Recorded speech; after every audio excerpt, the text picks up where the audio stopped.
নমস্কার, শুভ সন্ধ্যা। আমি মীনাক্ষী, চোখ রাখছি মুহূর্তের খবরে। বিমস্টেক শীর্ষ সম্মেলনের ফাঁকে বৈঠক করবেন প্রধানমন্ত্রী নরেন্দ্র মোদী এবং বাংলাদেশের অন্তর্বর্তীকালীন সরকার প্রমুখ মোহাম্মদ ইউনূস। শুক্রবার অনুষ্ঠিত হবে এই বৈঠক। ভারত বাংলাদেশ উত্তেজনার মাঝে এবার মুখোমুখি বৈঠকে বসতে চলেছেন মোহাম্মদ ইউনূস এবং প্রধানমন্ত্রী নরেন্দ্র মোদী। বাংলাদেশ মোদীর বহুল প্রতীক্ষিত বৈঠক অনুষ্ঠিত হবে শুক্রবার অর্থাৎ ৪ এপ্রিল। এটি হবে প্রথম আনুষ্ঠানিক বৈঠক, যা বিশেষ তাৎপর্যপূর্ণ বলে মনে করছেন রাজনৈতিক বিশ্লেষক মহল। গত জুলাইয়ের প্রাক্তন প্রধানমন্ত্রী শেখ হাসিনার ক্ষমতাচ্যুতি ও অন্তর্বর্তীকালীন সরকারের দায়িত্ব গ্রহণের পর ভারত ও বাংলাদেশের কিছুটা শিথিল হয়ে পড়ে সম্পর্ক। সংখ্যালঘুদের ওপর হিংসা এবং ভারতের শেখ হাসিনার অবস্থান নিয়ে এই দুই দেশের মধ্যে তৈরি হয় উত্তেজনা। বিমস্টেক শীর্ষ সম্মেলনের ফাঁকে অনুষ্ঠিত এই বৈঠক বাংলাদেশ ও ভারত সম্পর্ক পুনরুদ্ধারের গুরুত্বপূর্ণ পদক্ষেপ বলে মনে করছেন উভয় দেশের রাজনৈতিক মহল। মোদী ও ইউনূসের আনুষ্ঠানিক বৈঠক অনুষ্ঠিত হবে শুক্রবার দুপুরে। এর আগে থাই প্রধানমন্ত্রী আয়োজিত এক সংবর্ধনা অনুষ্ঠানে আনুষ্ঠানিক সাক্ষাৎ হওয়ার সম্ভাবনা রয়েছে দুই নেতার। সেখানেও একাধিক বিষয়ে দুই রাষ্ট্রপ্রধানের মধ্যে আলোচনা হবে বলে মনে করছে উভয় দেশ। আমি বিমস্টেক নেতাদের সঙ্গে বৈঠকের জন্য অধীর আগ্রহ অপেক্ষা করছি এবং আমাদের সম্পর্ক আরো জোরদার করতে চাই বলে মন্তব্য করেছেন প্রধানমন্ত্রী নরেন্দ্র মোদী। যদিও তিনি নির্দিষ্ট কোনো নেতার নাম উল্লেখ করেননি, তবে ধারণা করা হচ্ছে বাংলাদেশ, নেপাল ও মায়ানমারের নেতাদের সঙ্গেও আলোচনা করতে পারেন প্রধানমন্ত্রী নরেন্দ্র মোদী। বিশেষজ্ঞদের মতে ঢাকা ও দিল্লির মধ্যে পারস্পরিক বোঝাপড়া তৈরি হলে সহজ হবে আঞ্চলিক স্থিতিশীলতা বজায় রাখা। এই বৈঠক দুদেশের কূটনৈতিক সম্পর্কে কোন পথে নিয়ে যায় তা নিয়ে চলছে জোর জল্পনা। ফিউরো রিপোর্ট, নিউজ নাও। রাজ্যে আজ সিনথেটিক ফুটবল গ্রাউন্ড রয়েছে। এক্ষেত্রে উদয়পুরে নির্মাণ করা হচ্ছে আরও একটি ফুটবল গ্রাউন্ড। নেশা থেকে যুব সমাজকে বাঁচাতে খেলাধুলায় একমাত্র পথ। বাধারঘাট স্পোর্টস কমপ্লেক্সে synthetic athletics track, hockey ground এবং ফুটবল মাঠের আনুষ্ঠানিক উদ্বোধনে এমনটাই জানালেন মুখ্যমন্ত্রী ডাক্তার মানিক সাহা। বিগত 7 বছরে রাজ্যের ক্রীড়াঙ্গনের উন্নয়নে এক নবজাগরণ পরিলক্ষিত হচ্ছে। পূর্বের জীর্ণ পরিকাঠামোকে বিদায় জানিয়ে বর্তমানে সারা রাজ্যে গড়ে উঠছে অত্যাধুনিক ক্রীড়া পরিকাঠামো। রাজ্যে বর্তমানে 8টি সিনথেটিক ফুটবল গ্রাউন্ড রয়েছে। এক্ষেত্রে আরও একটি সিনথেটিক ফুটবল গ্রাউন্ড নির্মাণ করা হচ্ছে উদয়পুরে। ভোলাগিরিতে গড়ে তোলা হচ্ছে স্পোর্টস কমপ্লেক্স। নেশার গ্রাস থেকে যুব সমাজকে বাঁচাতে খেলাধুলোই একমাত্র পথ।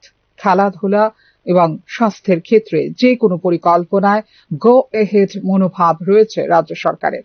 বাধারঘাটের দশরথী দেব রাজ্য স্পোর্টস কমপ্লেক্সে নবনির্মিত Deb Bhakti Jamatia synthetic athletics track, Swadeshpriya Nandi synthetic hockey ground ও Putul Bhattacharya synthetic turf football মাঠের উদ্বোধন এমনটাই জানালেন মুখ্যমন্ত্রী ডাক্তার মানিক সাহা।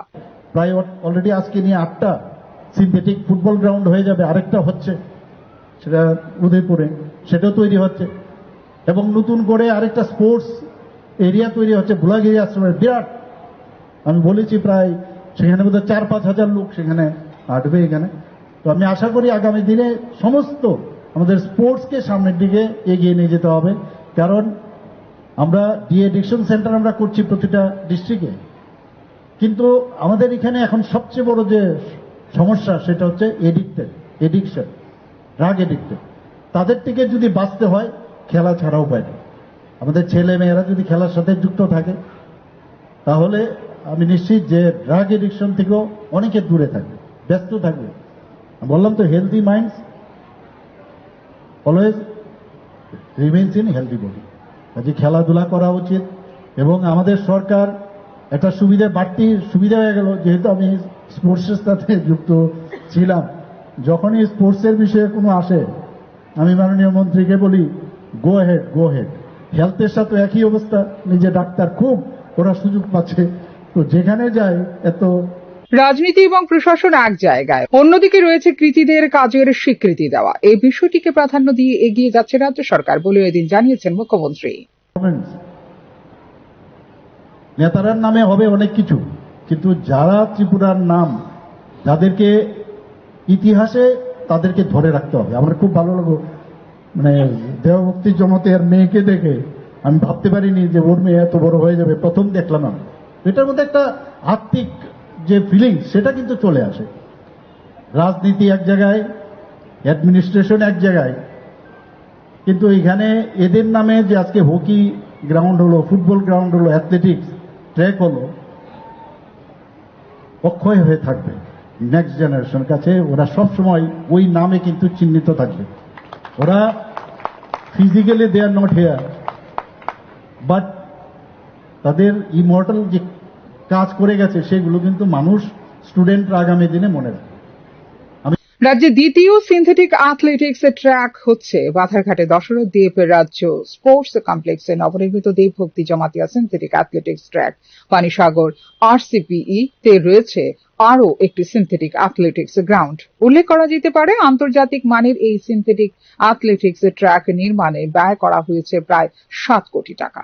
400 মিটার এই ট্র্যাকে হবে রানিং সহ বিভিন্ন ইভেন্টের অ্যাথলেটিক্সের গেমগুলো। এর মাঝখানে আবার একটি ফুটবল গ্রাউন্ডের সংস্থান রাখা হয়েছে। অন্যদিকে এই কমপ্লেক্সের ভেতরে নির্মাণ করা হয়েছে সিনথেটিক হকি গ্রাউন্ড এবং সিনথেটিক টার্ফ ফুটবল গ্রাউন্ড। এদিনের অনুষ্ঠানে রাজ্যের বিশিষ্ট ক্রীড়াবিদদের পরিবারকে সম্বর্ধনা প্রদান করেন মুখ্যমন্ত্রী। একই সাথে ক্রীড়াবিদদের জন্য নয়া সুরক্ষা বীমা চালুরও ঘোষণা দেন মুখ্যমন্ত্রী doctor Manik Saha. Bureau report, news now. Duty সেরে বাড়ি ফেরার পথে স্কুটির ধাক্কায় মৃত্যু হল আগরতলা বিমানবন্দরের এক কর্মীর। ঘটনা উষাবাজার এলাকায়। আগরতলা বিমানবন্দরে ডিউটি সেরে বাড়ি যাওয়ার সময় উষাবাজারের রাস্তায় পাক নিতে গেলে পেছন থেকে দ্রুত গতিতে একটি স্কুটি ধাক্কা দেয়। আগরতলা বিমানবন্দরে তার বয়স 63 কর্মী সুশান্ত সরকারকে। এরপরেই ঘটনাস্থল থেকে পালিয়ে যায় স্কুটি চালক। এই ঘটনায় রাস্তায় লুটিয়ে পড়েন সুশান্ত সরকার। পরবর্তী সময়ে অগ্নি নির্বাপক দপ্তরের কর্মীরা এসে উদ্ধার করে তাকে হাসপাতালে নিয়ে গেলে কর্তব্যরত চিকিৎসকরা মৃত বলে ঘোষণা করে সুশান্ত সরকারকে। এই বিষয়ে একটি মামলা নিয়ে তদন্ত শুরু করেছে পুলিশ। তখন ক্রসিং টাইমের ভিতরে পিছনে একটা স্কুটি ছিল, অ্যান্টক স্কুটি বাড়ি দিয়ে চলে গিয়েছে। তারপরে আমি খবর পেলাম। খবর পাওয়ার পরে আমি এয়ারপোর্টে ছিলাম, আমার ডিউটি এয়ারপোর্টে ছিল। তখন সঙ্গে সঙ্গে আসলাম। আসার পরে দেখি ও রাস্তার সাইডে একটা কেউ বোতল নিয়ে সাইডে রেখেছিল। তখন আমি এবার ওকে এখান থেকে তুলে অটোতে তুলেছি। ক্লাবের তারা কি করেছে, ফায়ার সার্ভিসকে ফোন করেছিল। তো ফায়ার সার্ভিস আসার পরে ফায়ার সার্ভিসকে নিয়ে এখানে।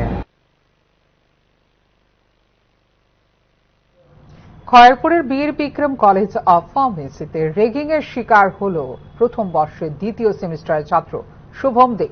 অভিযোগের আঙুল উঠেছে ডিপার্টমেন্টের প্রধানের বিরুদ্ধে। অন্যদিকে অভিযোগ স্বীকার করতে নারাজ কলেজ অব ফার্মেসির HOD আশুতোষ কুমারের। এই প্রেক্ষিতে বৃহস্পতিবার আশুতোষ কুমারকে ঘেরাও করে ছাত্রছাত্রী এবং অভিভাবকরা।